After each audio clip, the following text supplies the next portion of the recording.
Rawan. The sky above Geneva was gray that morning, heavy with clouds that refused to break. Inside the domed chamber of the Unified Planetary Assembly, the air hummed with tension. Delegates from every nation sat in silence, their faces lit by the soft glow of holographic displays. At the center of it all stood Daniel Brooks, President of Earth, his hands resting lightly on the polished stone podium. He did not look tired, though he had not slept in 36 hours. His eyes were steady, his voice calm when he finally spoke. 3 days ago, he began, the Galactic Council sent us a message, not a request, not a discussion, an order. He paused, letting the words sink in. They told us to shut down every defense system that reaches beyond our atmosphere. They told us to allow their inspectors full access to our cities, our labs, our military bases. And they gave us 30 days to obey or face consequences. A murmur rippled through the chamber. Some delegates shifted in their seats. Others stared straight ahead, jaws tight. Everyone knew what consequences meant. The Council had used that word only twice before in its 10,000-year history. Both times, entire civilizations had vanished from the star charts, Daniel continued. For over a century, we've watched them. We've listened to their broadcasts, studied their ships from afar, decoded fragments of their language. We've seen how they treat young species, how they guide them, control them, decide when they're ready to join the galaxy. And every time that readiness comes with surrender. He stepped away from the podium and walked slowly along the front row, making eye contact with each delegate. Earth is not a child. We built cities from dust. We healed our oceans. We ended wars that once seemed endless. We reached Mars, then Jupiter, then the edge of our own solar system. Not with weapons, but with curiosity. And now, after all that, they expect us to kneel.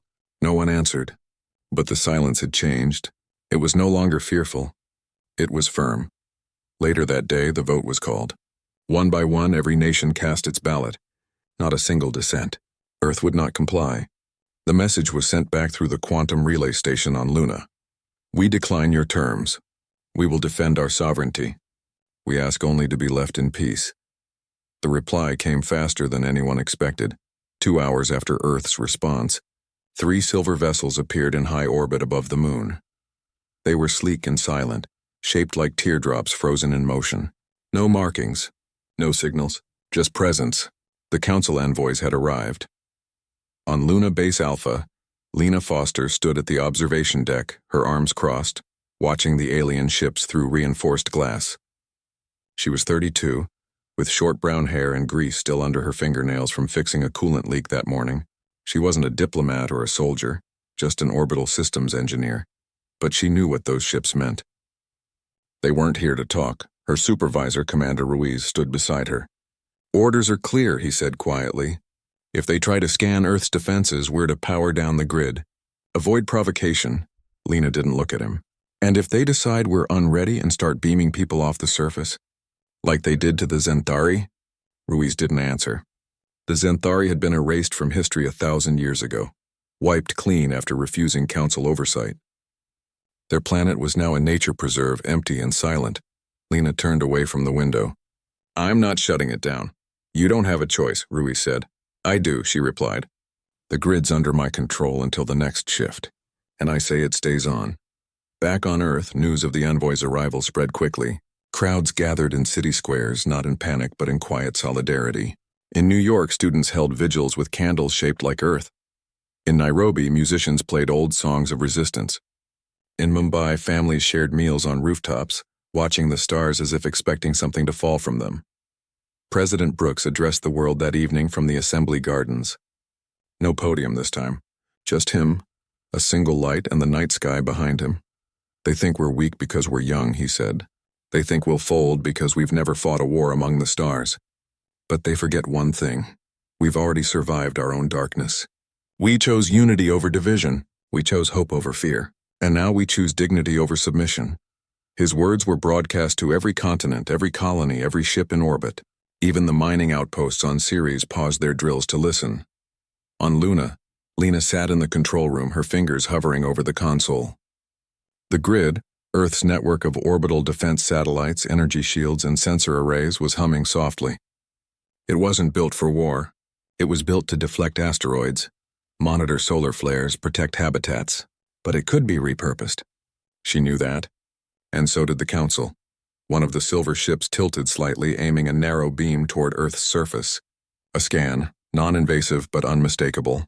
They were testing her. Lena took a deep breath. Then she pressed a sequence of keys, bypassing the shutdown protocol. The grid flared to full power, its emitters glowing faint blue across the night side of the planet. Not an attack, just a signal. A warning. The silver ship stopped scanning. For a long moment, nothing happened. Then slowly all three vessels turned and accelerated away, vanishing into the void beyond the moon. Lena exhaled. Her hands were shaking. Down on Earth, people didn't cheer. They didn't celebrate. They simply looked up at the sky and understood. The line had been drawn. The Galactic Council would not forget this. They would not forgive it. But for the first time in centuries, someone had said no, and meant it. And somewhere in the silent corridors of alien capitals, across 1,000 worlds that had long accepted their place in the cosmic order, a single question began to spread like a whisper. If Earth can defy them, why can't we? Part 2. News of Earth's refusal traveled faster than any ship could fly.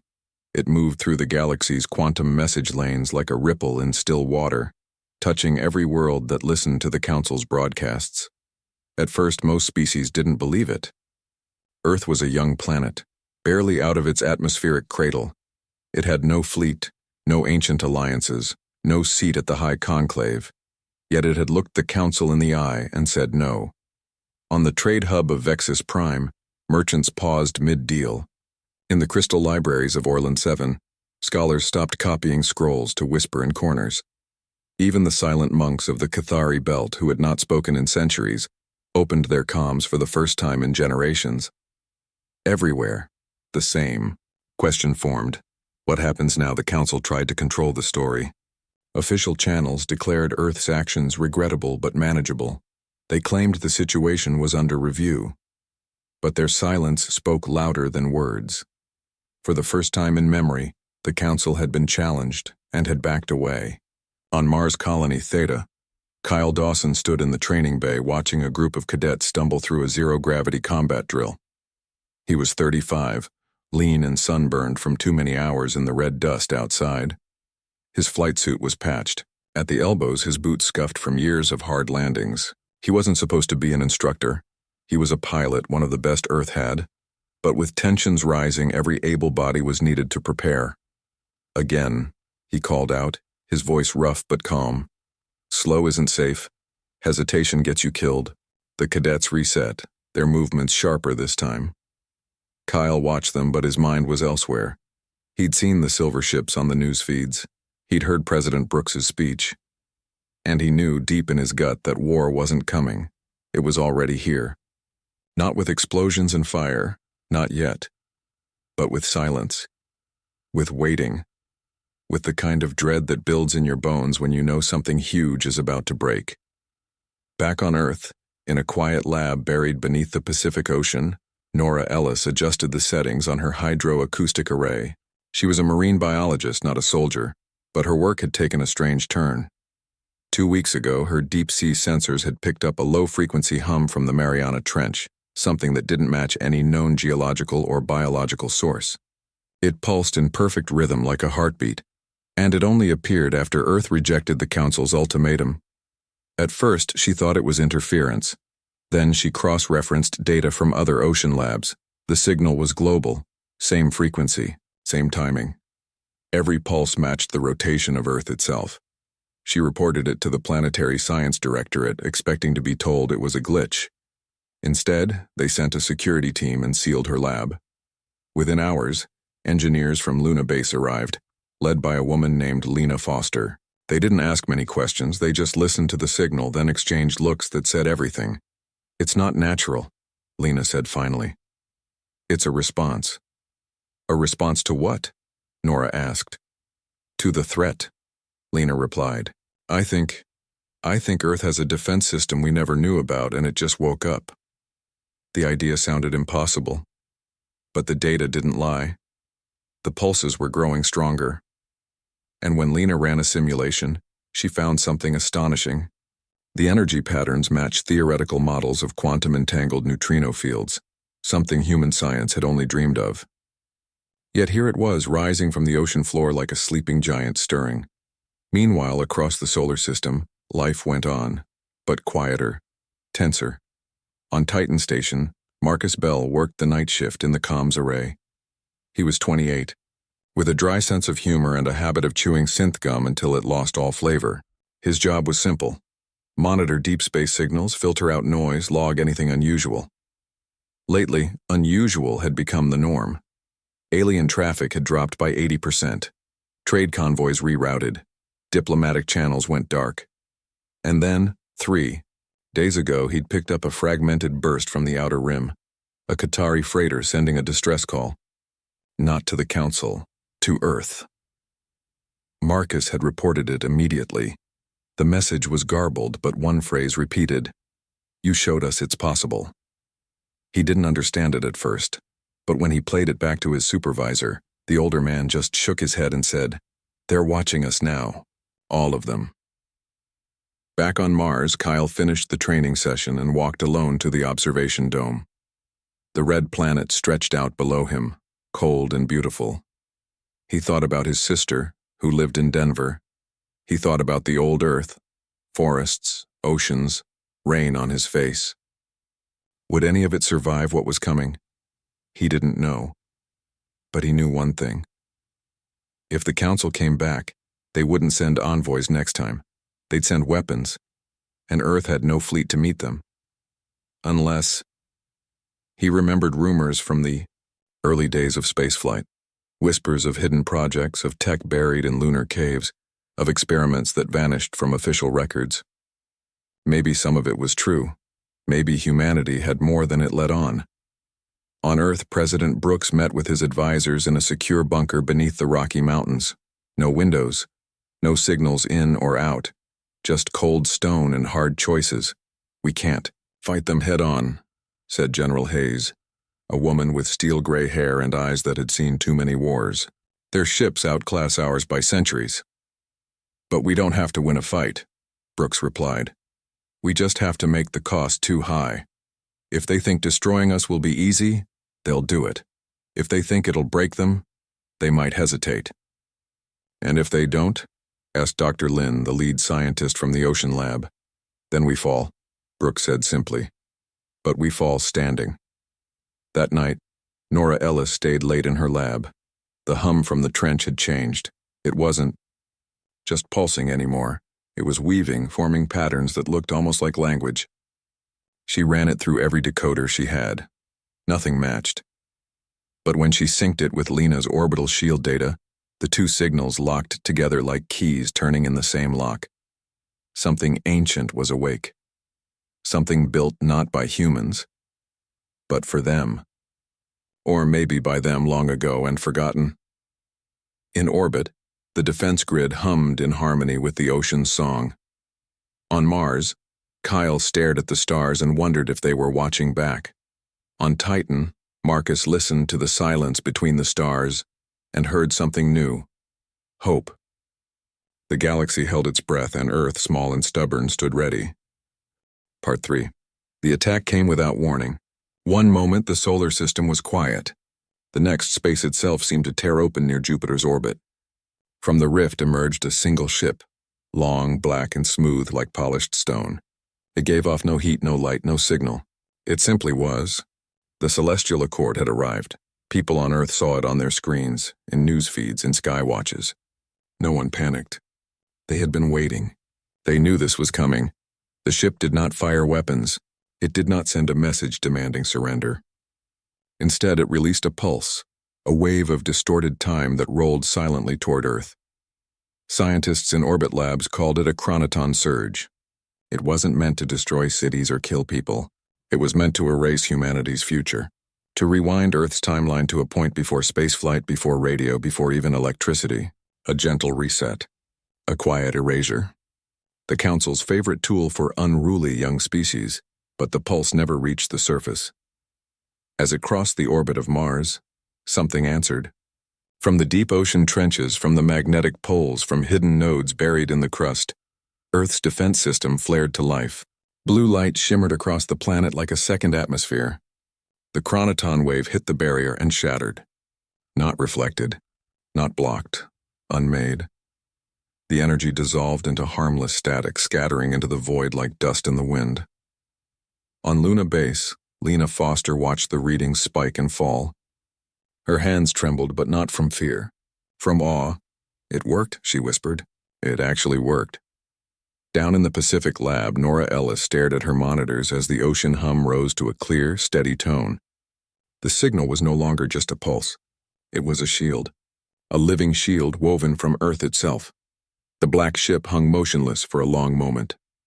Then, for the first time in recorded history, a vessel of the Celestial Accord made a mistake. It fired again.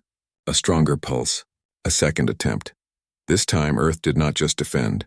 It responded. The planetary shield rippled outward, not as a wall but as a wave. It passed through the black ship like a ghost. Nothing exploded. No fire lit the sky, but every system aboard the vessel went dark. Lights died. Engines froze. Even the artificial gravity failed. Inside, the Council enforcers, tall, silver-eyed beings who had never known defeat, floated helplessly in silence. Their tech useless, their certainty broken. Across the galaxy, the effect was immediate. The quantum lanes flickered. Faster than light travel stuttered. Ships dropped out of warp near Earth's system, stranded. Trade routes collapsed. Alarms blared on 100 worlds as navigation systems failed. Not from damage, but from something deeper. A disruption in the very fabric of space-time that Earth's shield had touched. Panic spread. On Vexus Prime, merchants shouted as their cargo ships hung dead in orbit. On Orlan 7, scholars dropped their scrolls in shock as their ancient data crystals went blank. Even the Cathari monks broke their silence, sending urgent queries through every open channel. What did Earth do? Back on Mars, Kyle Dawson stood in the command center of Colony Theta, watching the feed from Earth orbit. He saw the black ship drift, powerless. He saw the blue glow fade slowly back into the planet's skin. And he knew this changed everything. They thought we were just another species to manage, he said to no one in particular. Now they know we're something else. President Brooks addressed the world again that night. Not from a garden this time, but from the war room beneath the mountains. His face was tired, but his voice was strong. They tried to take our future, he said, but Earth protects its own. We did not build this shield. We did not design it. But it rose when we needed it. Because this planet, our home, has always been more than rock and water. It is alive with memory, with will, and today it chose to stand with us. The message was broadcast not just to Earth, but to every listening ear in the galaxy. And many were listening. On Titan Station, Marcus Bell intercepted a flood of alien chatter. Most of it was frantic, reports of system failures, demands for answers. But one signal stood out. It came from the edge of Qatari space, a single line repeated in broken standard, "Tell Earth, thank you." He played it 3 times before forwarding it to command. His hands were shaking. Meanwhile, the black ship remained in orbit, silent and dark. Earth made no move to board it or destroy it. They simply left it there, a monument to failure floating above Jupiter like a warning. Lena and Nora were brought together in a secure facility near Geneva. Engineers, scientists, and military leaders filled the room, but all eyes were on them. They were the ones who had seen it first, who had listened when others dismissed the hum, the pulse, the impossible. "We don't control it," Nora said plainly. "We can't turn it on or off like a switch. It reacts, it protects, but it's not a weapon. Not really." "Then what is it?" asked General Hayes. Lena looked at the live feed of the drifting black ship. "It's a boundary," she said. "A line Earth draws around itself. Cross it with harm in your heart and you lose your power. Not because we took it, but because the planet won't allow it." No one argued. The evidence was in the sky. In the days that followed, more ships arrived, but not to fight. Scouts from neutral systems, curious envoys from fringe worlds, even a delegation from the Varelian hegemony, long known for their quiet dissent against the Council. They came to see for themselves. To witness the planet that had broken the unbreakable Earth. Let them watch. Let them scan. Let them wonder. And as they did, something new began to grow in the galaxy. Not just fear of Earth, but respect, hope, the first green shoots of rebellion. For the first time, the Council's rule felt fragile, not because Earth had fired a shot, but because it had shown that power could be met with something deeper than force. With unity, with trust in something older than technology, the cosmos held its breath again. But this time it was not waiting for destruction. It was waiting for change, and Earth, small and steady, stood at the center of it all. Part 4. The galaxy did not explode into open war. It unraveled slowly, like a thread pulled from an old tapestry. One by one, the pieces began to come loose. The Varelian hegemony was first. They stopped sending tribute ships to the Council's central hub. Then the Qatari collective halted all data-sharing agreements. Within weeks, 7 more systems followed, not with weapons, but with silence. With absence. The Council's authority, once absolute, now had cracks running through it. On Earth, life changed too. The old divisions, nations, borders, old grudges, faded faster than anyone expected. People worked together not because they were ordered to, but because they had to. Because they wanted to. Factories that once built cars now assembled shield relays. Schools taught orbital mechanics alongside history. Even children knew the names Lena Foster and Nora Ellis not as heroes, but as reminders that listening could be as powerful as fighting. President Brooks stood before the Unified Planetary Assembly again, but this time the mood was different. Not fear. Not defiance. Purpose. He announced the formation of the Terran Defense Coalition, a single command structure linking Earth, Mars, Luna, Titan, and every outpost in between. No more separate armies, no more competing interest, one voice. One Will Kyle Dawson was named flight commander of the new Mars wing. He didn't ask for the job. He didn't want it, but he took it because someone had to lead the cadets he'd trained into whatever came next. His first order was simple: prepare for reconnaissance, not combat. We're not here to start fights, he told his pilots. We're here to show we're ready if one comes to us. Meanwhile, deep in the ocean lab, Lena and Nora worked side by side. They had learned to read the planet's hum like a language. It wasn't words, but patterns. Shifts in frequency that warned of approaching ships. Surges that matched solar flares. Rhythms that synced with Earth's magnetic field. The shield wasn't just defense. It was a nervous system, and Earth was its mind. They discovered something else too. The system could be guided, not controlled but gently nudged. By sending specific harmonic signals from orbital stations, they could shape the shield's response. They tested it on a derelict satellite near Neptune. When they pulsed the right tone, the shield reached out, wrapped around the metal husk, and disabled its power core without a spark. It was precise, clean, non-violent. That's how we'll fight, Lena said. Not by destroying, but by disarming. Nora nodded. We protect, but we don't punish. Their work caught the attention of Marcus Bell on Titan Station. He had been tracking strange energy echoes bouncing off the outer planets. Ripples from Earth's shield interacting with cosmic dust. But one signal didn't fit. It came from Saturn's rings. Faint but repeating. Not natural. Not human, he reported it. Within hours, a small team was dispatched, led by Kyle himself. They flew a stealth scout ship, painted black and silent as space itself. When they reached the source, a narrow gap in the B ring, they found it. A crashed vessel. Not Council. Not human. Smaller, older, covered in symbols no one recognized. Inside, the ship was empty, but its logs were intact. Marcus helped decode them from Titan. The language was alien, but the story was clear. This ship belonged to a species called the Xanthari, the same ones erased by the Council 1,000 years ago. They hadn't been wiped out. They'd been hidden. And before they vanished, they'd sent this ship as a warning. The log showed footage of Council enforcers altering planetary climates, rewriting DNA, erasing memories. They didn't just control young species. They shaped them, pruned them, kept them small and obedient. Evolution wasn't natural under the Council. It was managed, designed. Kyle sent the data straight to Earth. Within minutes, it was shared with every human outpost and then, deliberately, leaked into open galactic channels. The effect was immediate. On Orlan 7, scholars compared the Xanthari records with their own ancient texts. Matches appeared.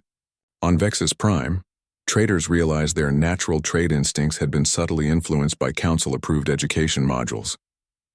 Even the Qatari monks found gaps in their lineage, missing generations, rewritten histories. The truth spread like fire in dry grass. Rebellion was no longer just a whisper. It became a roar. Back on Earth, President Brooks faced a new kind of pressure. Not from enemies, but from allies. Species that had never spoken to humans before now sent messages. Pleas for help, offers of alliance, requests for guidance. Earth had become a symbol, not of power, but of freedom. Lena and Nora were asked to speak at the first open galactic forum held outside Council space. They stood on a floating platform near Mars, surrounded by beings of a dozen shapes and colors. Lena held up a small device that played Earth's hum. "This isn't ours," she said. "It belongs to the planet, and it answers only to one rule. Do no harm, and you will not be harmed." A Varelian delegate stepped forward. "Can it protect others?" Nora shook her head. "It's tied to Earth, but the idea can spread. You don't need a shield like ours. You just need to stand together, to say no." That night, 3 more systems cut ties with the Council. On Titan, Marcus intercepted a final message from the black ship still drifting near Jupiter. It was weak, barely a whisper. But it was clear. The enforcers aboard had activated an emergency beacon, not to call for help but to send a confession. They admitted the Council had lied for millennia, that they feared chaos more than cruelty, that they believed control was the only way to keep the galaxy safe. The message ended with 3 words: "We were wrong." Earth did not gloat. They simply archived the message and broadcast it to all. In the quiet that followed, something new began to form. Not an empire, not a rebellion, but a network. A web of species choosing their own paths, sharing knowledge, protecting each other not with weapons but with truth. And at the heart of it all stood Earth, small, blue, and unbroken. Not because it was the strongest, but because it had remembered something the galaxy had forgotten. That dignity is worth defending, even when the odds are impossible. The war was not over. But the fear was gone. And that changed everything. Part 5. The Council did not send another warship. They sent a message. Short, formal, and signed by every elder race that still held a seat in the High Conclave. They requested talks, not demands, not terms, talks. And they asked for them to happen at Epsilon Drift, a neutral station floating between star systems. Built centuries ago for exactly this kind of moment, when words mattered more than weapons. Earth agreed, but not on the Council's schedule, not under their rules. President Brooks made it clear, Earth would come, but only as equals. No observers, no hidden recorders, and Earth would bring its own team, 4 people, no more. Daniel Brooks himself would lead them. With him would be Lena Foster, Nora Ellis, and Kyle Dawson. No generals. No diplomats trained in old games. Just people who had lived through what Earth had faced. The journey to Epsilon Drift took 10 days. The station was shaped like a silver ring, spinning slowly against the star field. Inside, the air smelled of ozone and old metal. Corridors curved in gentle arcs lit by soft white panels. It was quiet. Too quiet. The usual bustle of traders and travelers was gone. Only a few species remained, those brave enough or desperate, enough to witness what might be the end or the beginning of everything. The Council delegation arrived first. Tall figures in flowing robes, their faces calm, their eyes unreadable. They did not speak as Earth's team stepped off their shuttle. They simply waited. The meeting room was round, with no head of the table. Good, Brooks thought. That was a start. He spoke first. Not with anger, not with pride, but with clarity. "We are not here to replace you," he said. "We are here to change how you see us, and how you see yourselves. For too long, the Council has decided who is ready, who is wise, who deserves a voice. That ends now." One of the elders, a being with skin like polished bark, leaned forward. "You speak of chaos. Without guidance, young species destroy themselves. We have seen it." "Then guide," Brooks replied.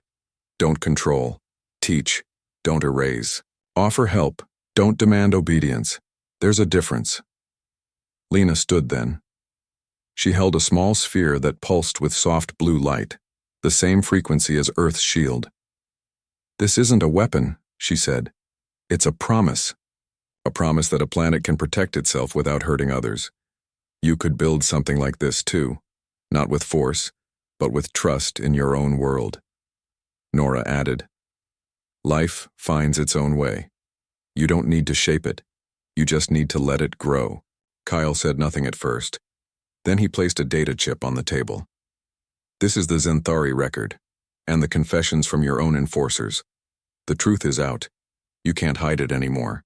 So the question isn't whether you keep control. It's whether you join something new." Silence filled the room. Not the silence of judgment, but of thought. Of real thought for the first time in centuries. Days passed. Talks stretched into nights. Not all the elders agreed. Some walked out. But others stayed. And slowly a new idea took shape. Earth proposed a charter. Simple rules. No species would be judged unready by outsiders. No world would be forced to surrender its sovereignty. Advancement would be self-determined. And any system could call for a review if they felt the old ways were returning. It wasn't perfect, but it was honest. In the end, the council did not dissolve. It transformed. The High Conclave became the assembly of equals. Earth was not punished. It was invited to help build what came next. And not just Earth. Virelians, Katari, Orlans, even the quiet monks of Cathari Belt sent representatives. For the first time, the galaxy would be run not by a few, but by many. On the day the new charter was signed, Earth's team stood on the observation deck of Epsilon Drift. Below them, ships from a dozen worlds exchanged signals, not threats. Trade routes reopened, but now with shared oversight. Data flowed freely. Old secrets began to heal. Back on Earth, people did not celebrate with fireworks. They gathered in parks, in labs, in quiet homes. They looked up at the sky and felt something new, not fear of what was out there, but connection to it. Lena returned to Luna Base, not as an engineer hiding in shadows, but as Earth's first ambassador to the Orbital Alliance. Nora went back to her ocean lab, now working with scientists from 3 other species to study planetary resonance. Kyle took command of a new joint patrol fleet, human, Virelian, and Katari pilots flying together not as soldiers but as guardians. President Brooks stepped down a year later. Not because he was tired, but because the world no longer needed a wartime leader. He walked the streets of Geneva like any other citizen, buying coffee, talking to students, watching children play under open skies. The cosmos did not become peaceful overnight. Old habits died hard. Some systems still clung to the old ways. But the balance had shifted. The myth of the Council's infallibility was broken, and in its place grew something fragile but real: trust. Years later, when the first non-human child was born on Mars, a Katari infant, welcomed by human doctors and Virelian elders, people remembered that moment at Epsilon Drift, not as a victory, but as a choice. The choice to believe that even the smallest voice matters, that even the youngest species deserves a seat at the table. Earth had not won a war. It had reminded the galaxy of its own soul, and as starships from 100 worlds passed through human space, they no longer scanned for weapons. They listened for the hum, the quiet song of a planet that chose to stand, not to conquer, but to protect, to hope, to belong. The panic was gone. In its place was something far more powerful: peace, built not on fear but on freedom. And it all began because one world, small and blue, dared to say no.